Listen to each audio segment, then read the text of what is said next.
Korean Mafia boss family humiliated her in front of everyone. Then he left all his wealth just to be with her. I left everything for The you. crystal champagne flute shattered against the marble exactly 3 seconds after they pointed at her. Not thrown, dropped. By someone whose hand had suddenly forgotten how to hold anything at all.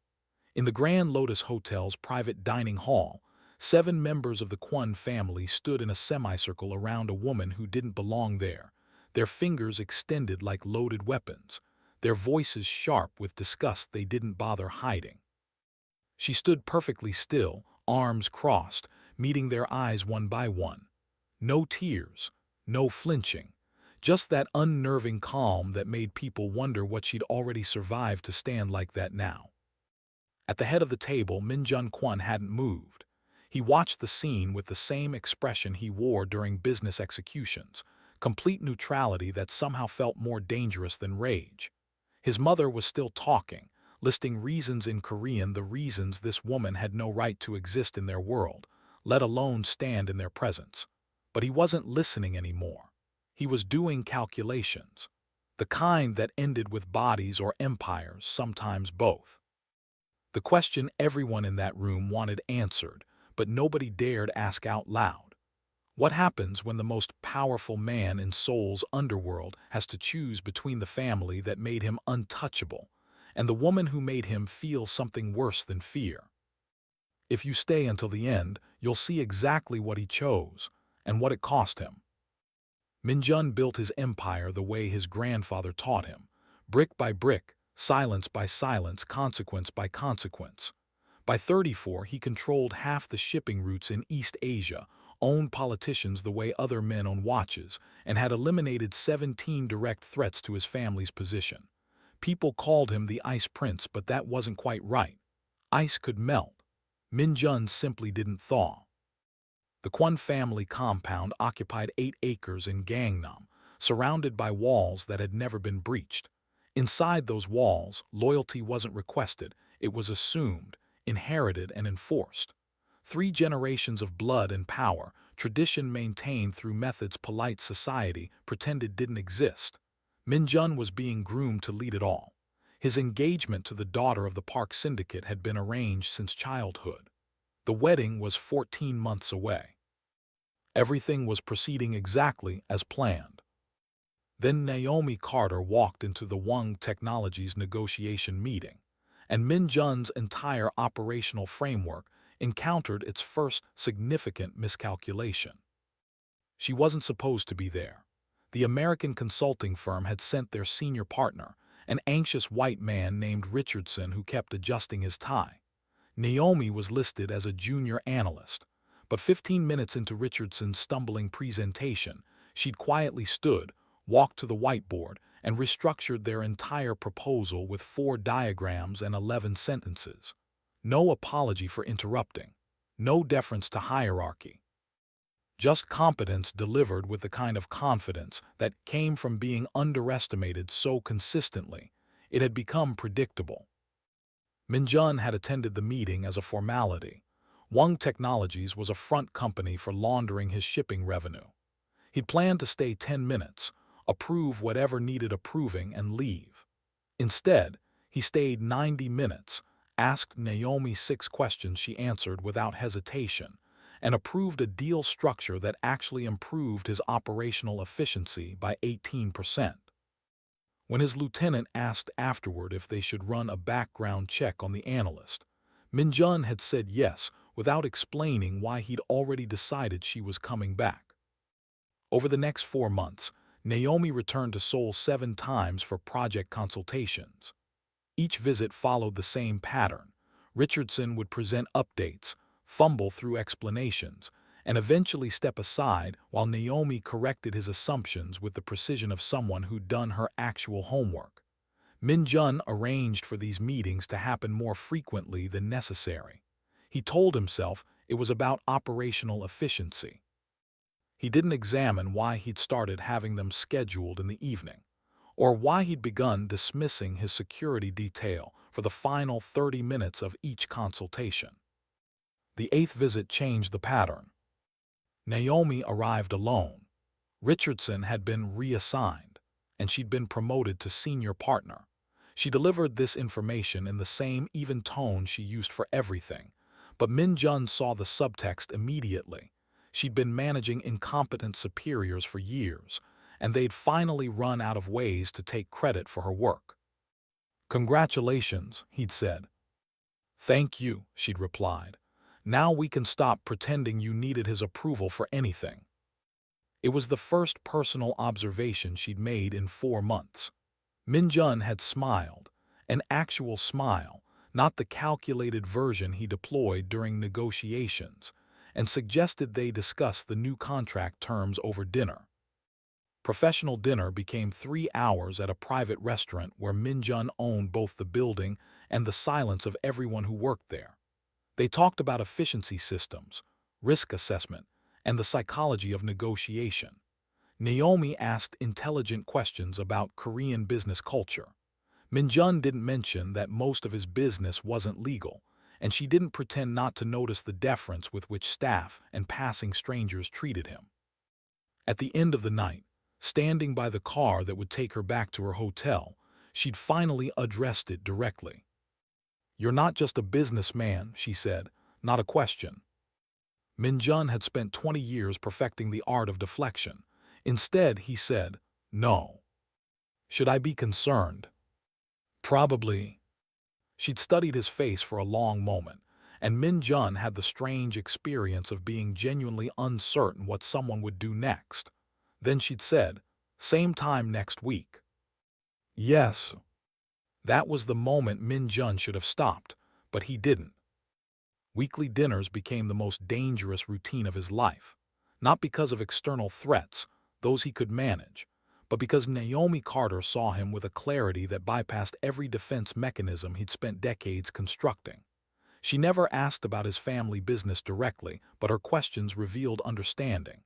When he mentioned resolving a shipping dispute, she'd asked if everyone had walked away from the resolution. When he'd paused too long, she'd simply nodded and changed the subject. She never pushed, never played naive, never acted impressed by his power or frightened by its implications. She treated him like a person making choices, which was somehow more unsettling than any interrogation. And slowly, carefully, without ever announcing it, they'd crossed from professional courtesy into something neither of them was willing to name. The shift became obvious the night Min-jun arrived at dinner with bruised knuckles he hadn't bothered to hide. Naomi had glanced at his hands, then at his face, and asked, "Did you win?" "Yes." "Good." Then she'd reached across the table and pressed her napkin, dipped in ice water, against his knuckles. The gesture lasted 3 seconds. Neither of them mentioned it. Min-jun's heart rate had increased for the first time in a decade during something other than immediate physical danger. 2 weeks later, she told him about growing up in Detroit, about being the only black woman in most rooms, about learning to read power dynamics before she could read chapter books. She delivered these facts without self-pity, the same way she delivered everything, with the understanding that reality didn't care about fairness, only about accurate assessment and strategic response. Min-jun had recognized something familiar in that approach, something that explained why she never seemed afraid of him. She'd already learned to navigate rooms full of people who wanted her to disappear. It was after that conversation that Min-jun made his first critical error. He invited her to a family dinner. His mother had been asking to meet the American consultant for weeks, her tone making clear this was not a request. Min-jun had delayed, knowing exactly how the meeting would go. But Naomi had built a legitimate consulting contract worth $40 million. She had professional reasons to meet the family. He could maintain the fiction of propriety. The dinner was scheduled for Friday night at the family compound. 3 days before, Min-jun's cousin Jin-ho had pulled him aside with a smirk and a warning. "Mother knows she's black. She's been making calls." Min-jun had kept his expression neutral. "Naomi is a business associate." "Of course," Jin-ho had said, still smirking. "That's definitely why you meet her alone every week." Min-jun should have canceled the dinner. but canceling would have revealed weakness, would have confirmed that Naomi Carter was something other than business. And admitting that, even to himself, felt like standing on the edge of a very high cliff with no certainty about what was at the bottom. So the dinner proceeded as scheduled. Naomi arrived exactly on time, dressed in a black suit that cost more than most people's monthly salary, but less than anything the Kwon women were wearing. She'd understood the assignment: professional, understated, no attempt to compete or impress. Min-jun met her at the compound entrance, and something in his expression made her pause. "Should I be worried?" she asked quietly. "They're going to test you," he said. "Don't give them anything." She'd nodded once, squared her shoulders, and walked into the house like she'd done this 100 times. For the first 40 minutes, it went better than Min-jun expected. His father asked competent questions about international markets. His uncle discussed shipping logistics with genuine interest. Naomi answered everything with the same controlled expertise she brought to actual business meetings. The family was impressed despite themselves. Then his mother arrived late, took her seat at the head of the table opposite Min-jun, and looked at Naomi for the first time. The temperature in the room dropped. "So," his mother said in Korean, her tone pleasant in a way that made Min-jun's jaw tighten. "This is the consultant who's been taking up so much of my son's time." Min-jun's aunt translated unnecessarily, making sure Naomi understood she was being discussed in a language she didn't speak. "Yes," Naomi said, meeting his mother's gaze steadily. "The Wang Technologies project has required extensive coordination." "I'm sure it has," his mother smiled. "Tell me, Miss Carter, in America, do consultants typically meet with clients alone, in the evening repeatedly?" The table went silent. Several cousins exchanged glances. Jinho was watching with barely concealed entertainment. "When the client requests private meetings to discuss sensitive business matters, yes," Naomi replied, her tone unchanged. "Sensitive." His mother repeated the word like she was tasting poison. "What could be so sensitive that my son's security detail must be dismissed, that no other family members can attend? Help me understand this. American business practice." Min-jun set down his chopsticks carefully. "Mother." She ignored him completely. "Or perhaps I misunderstand. Perhaps this is about a different kind of cultural exchange." The racism in her voice wasn't loud. It didn't need to be. It carried the weight of centuries of assumed superiority, dressed in polite language that made it impossible to directly challenge without appearing defensive. Naomi's expression didn't change, but Min-jun saw her fingers tighten slightly around her water glass. His aunt leaned forward. "It's just that we worry about Min-jun's reputation. In our world, associations matter. Surely you understand how important it is to maintain appropriate standards." "For the family name," his mother added. "You do understand the Kwon family has certain expectations, traditions that must be preserved." The attack wasn't subtle anymore. It was deliberate, coordinated, designed to make Naomi understand exactly how unwelcome she was, how impossible it would be for her to ever belong in this world, how foolish she'd been to imagine otherwise. Around the table, family members began adding their voices. Small comments in Korean, translated just enough for Naomi to understand the subtext. Questions about her background, her education, her interesting perspective. Each one landing like a small cut, death by 1,000 implications. Someone mentioned Min-jun's engagement to Miss Park. Someone else laughed about American consultants who didn't understand Korean business culture. His youngest cousin asked loudly why she wore her hair like that, and his mother didn't correct her. Through it all, Naomi sat perfectly still, her water glass now the only thing keeping her hands occupied. She didn't defend herself, didn't argue, didn't break. She simply absorbed each comment with the same terrible calm, and Min-jun realized she'd been preparing for this exact scenario since the moment she accepted his invitation. She'd known, and she'd come anyway. It was Jin-ho who delivered the final blow, standing up with his champagne glass, his voice carrying across the suddenly silent room. Maybe we should be thanking Miss Carter. After all, it takes a special kind of confidence to walk into a family like ours and think. The champagne glass fell from his hand. Because Min-jun had stood up, and something in his movement made his cousin's entire body recognize imminent danger. Enough.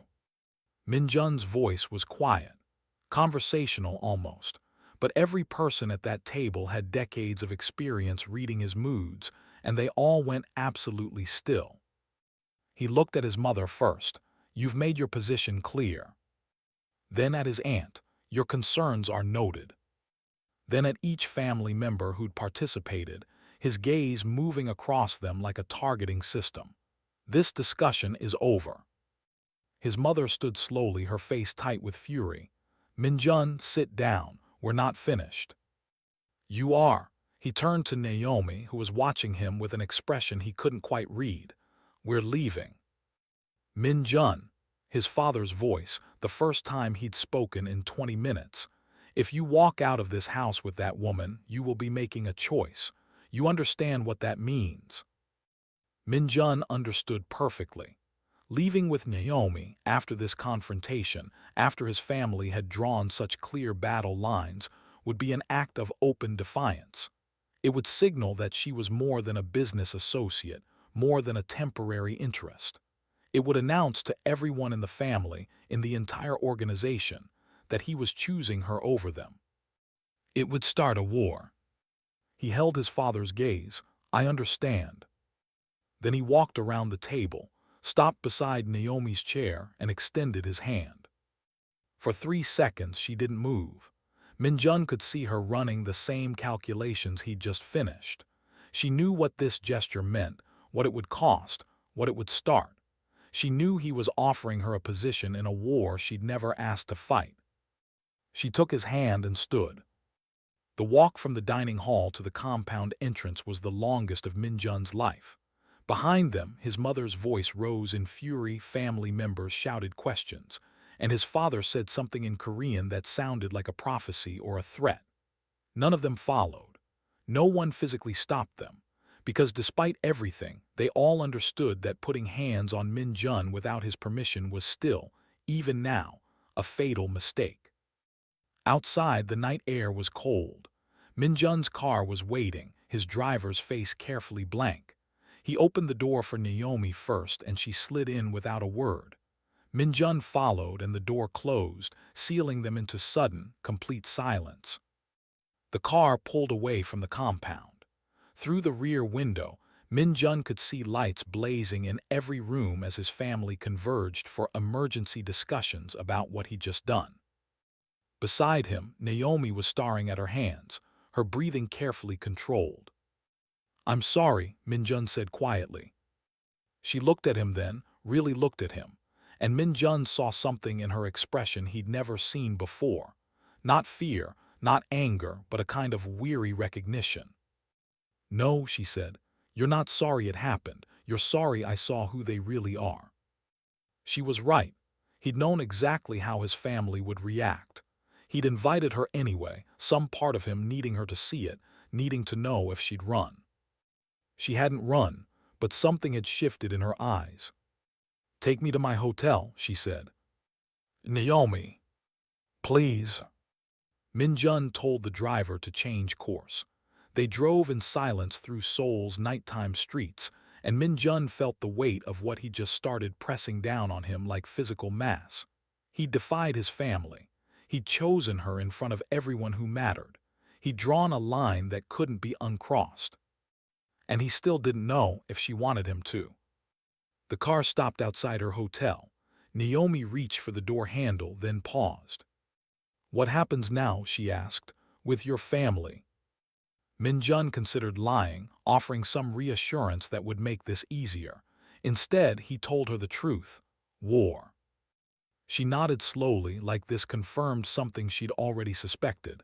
And you chose that, tonight, by walking out with me. Yes. Why? It was the first time she'd asked him directly about his motivations, and Min-jun discovered he didn't have a strategic answer prepared. So he gave her the only truth he had. Because watching them hurt, you felt worse than starting a war. Naomi's expression didn't change, but she didn't look away. For a long moment, they sat in the back of his car in the amber glow of streetlights, and Min-jun had the strange sensation of standing on the edge of that cliff again, except this time he was falling. "I'm flying back to the States tomorrow," she said finally. "I think that's best." "Don't. Min-jun. Stay one more day, let me explain." "Explain what?" Her voice wasn't angry, just tired. "That your family will never accept me because of what I look like. That you just declared war on everyone you've known your entire life for a woman you've had dinner with. That you're engaged to someone else and I'm supposed to just, what? Wait around and see how this plays out." Every word was accurate, and Min-jun had no defense against accuracy. "I'm ending the engagement," he said. Naomi went very still. "You're what?" "It was arranged, political. I've been looking for a way out for years. This is you using me as an excuse." Her tone had turned sharp. "Don't do that. Don't blow up your entire life and then tell me it was about strategic timing." "It's not. I'm leaving tomorrow." She opened the door. "You need to figure out what you actually want before someone gets killed over it." She was out of the car before he could respond. Min-jun watched her walk into the hotel lobby, her posture straight, her pace controlled. Not running, never running, just removing herself from a situation that had become impossible. His phone vibrated. A text from Jin-ho. "Your father wants you back at the compound. Now, this is going to get very bad very quickly." Min-jun looked at the message, then at the hotel entrance where Naomi had disappeared, then at the city stretching out in all directions. His city, his empire, his cage. He told his driver to take him home. But not to the compound. The cost of CHOSING. Min-jun spent the next 72 hours at his private apartment in Itaewon, deliberately not answering his father's calls. He knew what was happening at the compound. Emergency meetings, alliances being discussed, consequences being calculated. His mother would be weaponizing his defiance, turning it into proof that he lacked the discipline to lead. The Park family would be demanding explanations about the engagement. His lieutenants would be choosing sides. The empire he'd spent a decade building was fracturing, and he was sitting alone in a high-rise apartment, staring at his phone, debating whether to call a woman who told him to figure out what he wanted. He knew what he wanted. That was the problem. On the fourth day, his head of security arrived with news. Naomi Carter hadn't left Seoul. She'd checked out of her hotel but hadn't boarded her flight. She'd disappeared. Min-jun felt something cold wrap around his chest. Find her. It took 6 hours. She was in a residential area of Gangnam, in a serviced apartment she'd rented under her company name. His security team reported her movements. She'd been meeting with lawyers, visiting the American embassy, and making a series of encrypted phone calls. She was building a protective framework, preparing for complications. She hadn't run, she'd fortified. Min-jun went to her apartment that evening, dismissing his security 2 blocks away. When she opened the door and saw him standing there, her expression was carefully neutral. "How did you?" She stopped. "Right, stupid question. Can I come in?" She stepped aside without answering. The apartment was sparse, temporary housing that she clearly had no intention of personalizing. A laptop open on the small dining table, legal documents stacked beside it. She'd been working. "You didn't leave," Min-jun said. "I changed my mind." Naomi closed the door behind him. "Turns out I don't like being run out of places by people who think I don't deserve to exist in their proximity. That's dangerous logic. So is starting a war with your family over 8 months of dinner conversation. She was testing him, watching to see if he'd retreat now that consequences were becoming real. Min-jun recognized the strategy because he used it himself. "I ended the engagement," he said, "officially yesterday." Naomi's expression flickered surprise, maybe concern. "How did that go?" "The Park family is considering it a blood insult. My mother is threatening to remove me from the succession. My father hasn't spoken to me in 4 days." He paused. "It could have gone worse." "That's worse than worst in any reasonable assessment." "I know." "Then why did you do it?" Min-jun could have offered strategic explanations. The engagement was always temporary. The Park alliance was failing anyway. He needed to consolidate power independently. All of it would have been partially true. None of it would have been the answer. "Because I want something that isn't strategic," he said finally. "And I don't know how to do that without destroying everything else." Naomi walked to the window, looking out at Seoul's lights. "You can't ask me to be the reason you burn down your life." "I'm not asking you to be the reason. I'm telling you that you already are." He moved closer, not touching her but close enough that she could feel his proximity. "I've spent 20 years turning myself into a weapon for my family. Efficient, controlled, lethal when necessary. And then you walked into a meeting, corrected everyone in the room, and looked at me like I was just a person making choices." "You are. No one else treats me that way." "Maybe that's why you think it matters more than it does." "Or maybe," Min-jun said quietly, "it matters because you see the person I actually am and you're still here." Naomi turned to face him. "I'm here because I'm tired of running, not because I'm waiting for you to save me." "I know." And he did. That was what made this so dangerous. She didn't need him. She was choosing proximity to him despite every rational reason to leave. That kind of choice, made freely, was more terrifying than any threat he'd ever faced. "What do you actually want from me?" Naomi asked. "Romance, partnership, just someone who doesn't treat you like a weapon. Be specific." Min-jun had built an empire on reading people and knowing exactly what to say to get what he needed. But standing in front of Naomi Carter, he found all his tactical training useless. "You," he said, "I want you however that works, whatever it costs." "It's going to cost everything." "I know."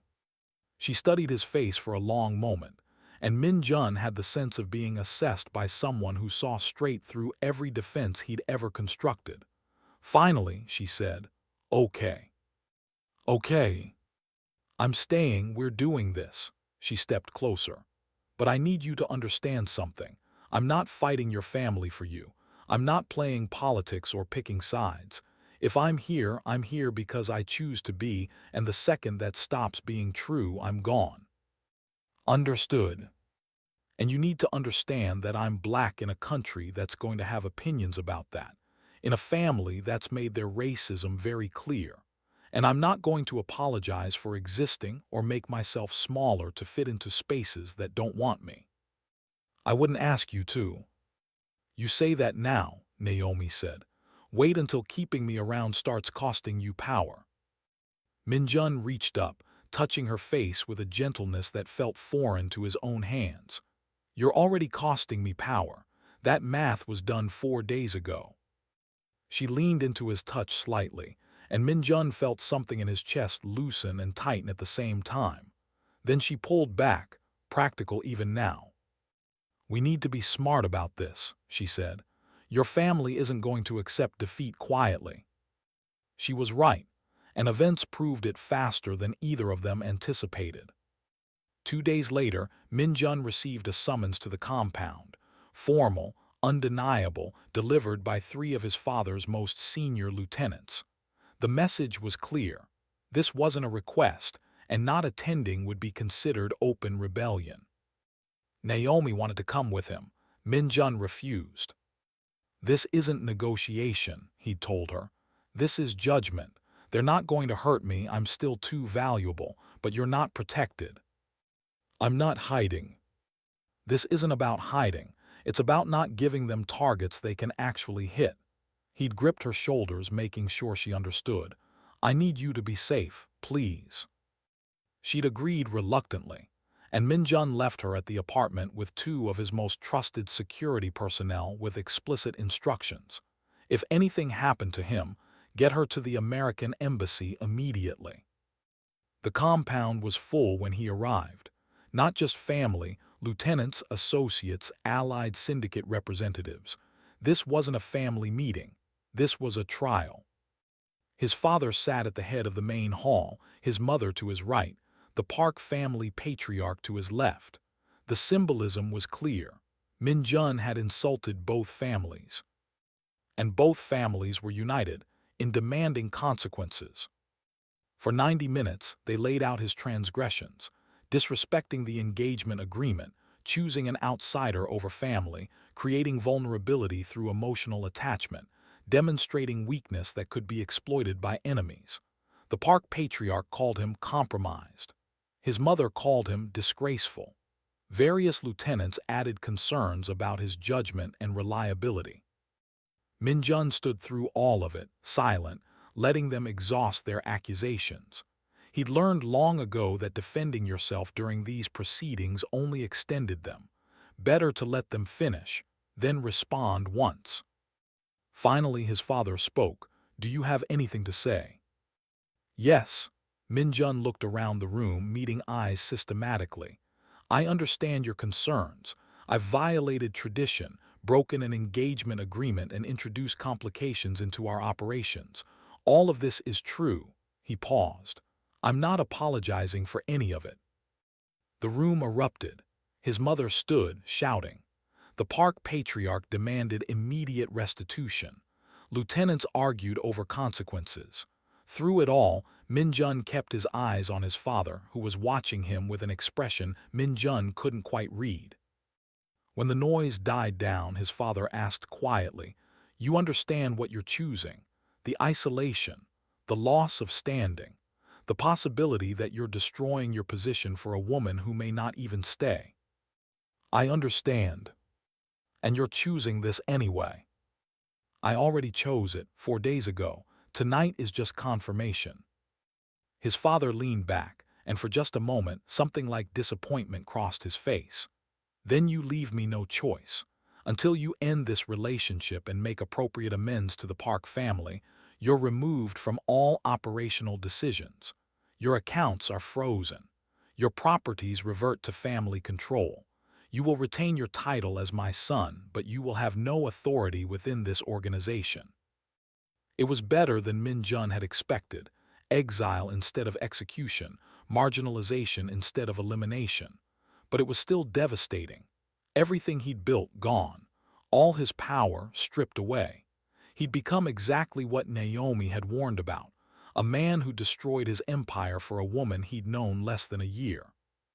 One more thing, his mother added, her voice cold. If that woman is seen in our territories, if she approaches our businesses, if she continues whatever relationship you've convinced yourself you have with her, there will be consequences. We can't touch you directly, Min-jun. You're still family, however disappointing, but she has no such protection. It was a threat, clear and direct. Stay together and Naomi becomes a target. Min-jun felt rage rise in his throat, but he swallowed it. Showing anger now would only confirm their assessment that he was compromised. Instead, he bowed formally, proper respect, zero sincerity, and walked out of the compound for what he suspected might be the last time. His security team was waiting outside, except their loyalty had been transferred. They wouldn't follow him anymore. Min-jun walked past them without acknowledging their presence and found his personal driver still waiting by the car. At least someone had stayed. Take me to Itaewon, he said, and then you're dismissed. I can't pay you anymore.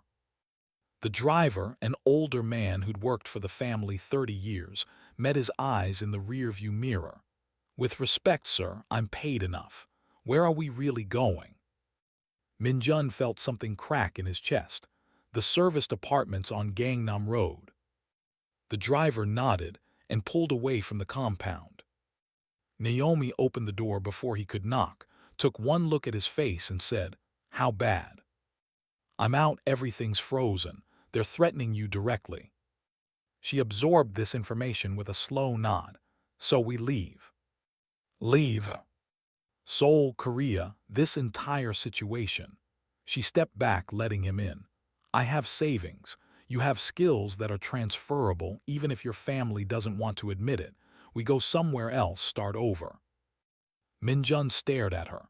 "You do that? Leave your career, your contracts, everything you've built in Seoul?" "I've started over before," Naomi said simply. "I'm good at it." "They'll look for us.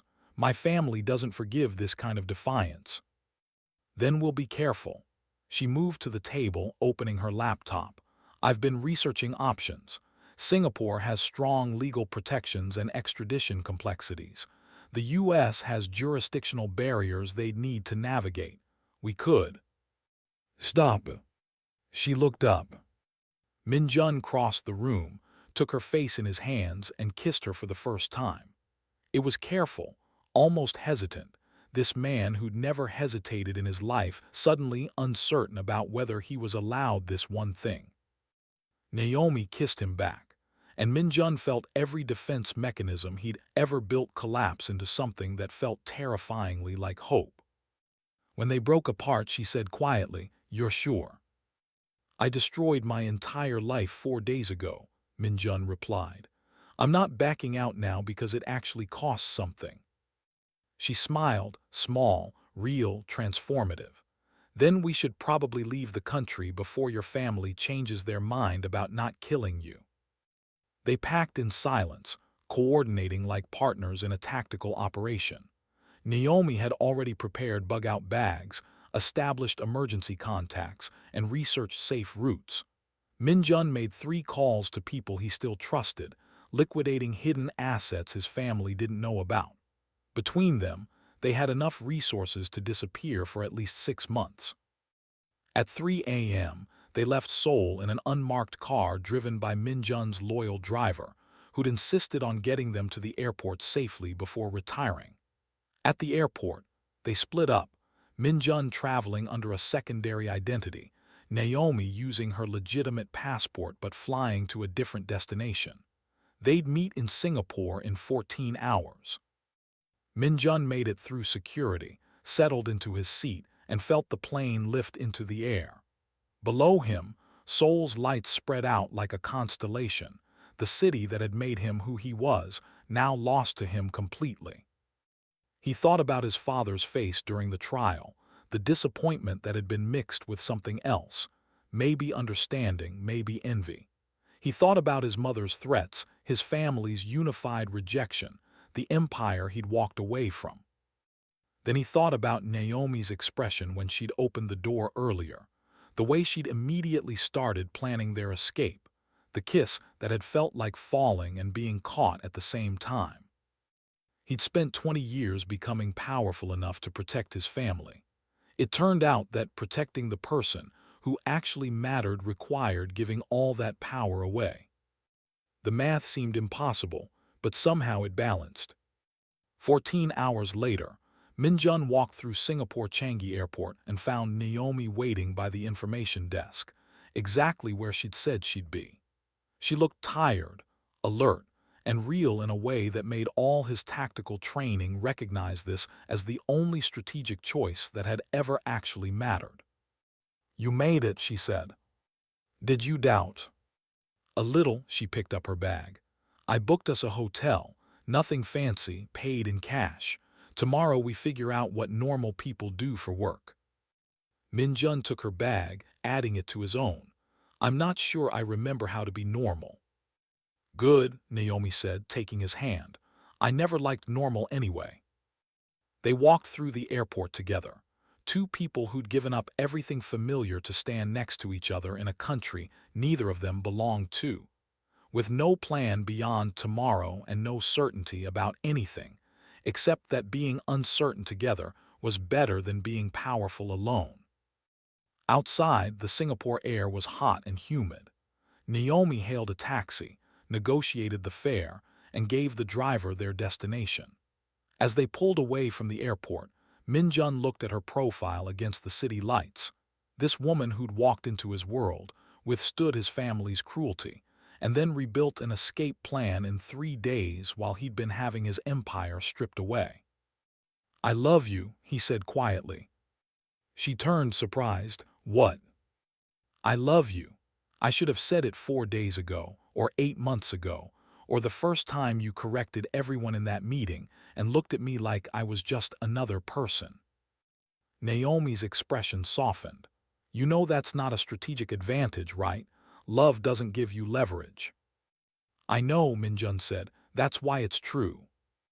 She leaned against his shoulder, fitting into the space beside him as she'd always belonged there.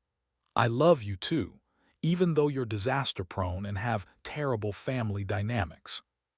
Former family dynamics.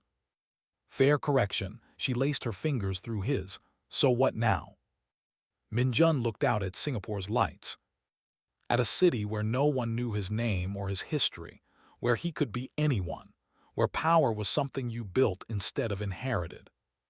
"Now," he said, "we see what happens when I'm not trying to be a weapon." The taxi drove through the night, carrying them toward whatever came next. Behind them, Seoul kept turning, empires kept rising and falling, and families kept enforcing traditions that cost everything while claiming to preserve everything. But Min-jun wasn't thinking about Seoul anymore. He was thinking about the woman whose hand was in his, whose breathing had synced with his own, who'd seen him at his most powerful and his most vulnerable, and had chosen him anyway. 20 years of building an empire, and the most important thing he'd ever done was walk away from it. The mathematics of that shouldn't have worked, but somehow, sitting in the back of a Singapore taxi at dawn with Naomi Carter falling asleep against his shoulder, it felt like the only calculation he'd ever gotten completely right. 6 months later, in a small apartment in Singapore's Tiong Bahru district, Min-jun would wake up to the smell of coffee and find Naomi at the dining table, reviewing contracts for the security consulting firm they'd started together. She'd look up, smile in that way that still made him forget every tactical principle he'd ever learned, and say, "We have 3 client meetings today. Ready to be a normal businessman." And he'd realize that this, waking up next to her, building something new together, being seen and loved without needing to be feared, was worth more than every empire he'd ever inherited. Power, it turned out, was the easiest thing in the world to walk away from when someone gave you a reason to remember you were human first. What would you have done in Min-jun's position? Leave a comment. I'm curious what choice you'd make. Don't forget to like, share, and subscribe so you don't miss the next story.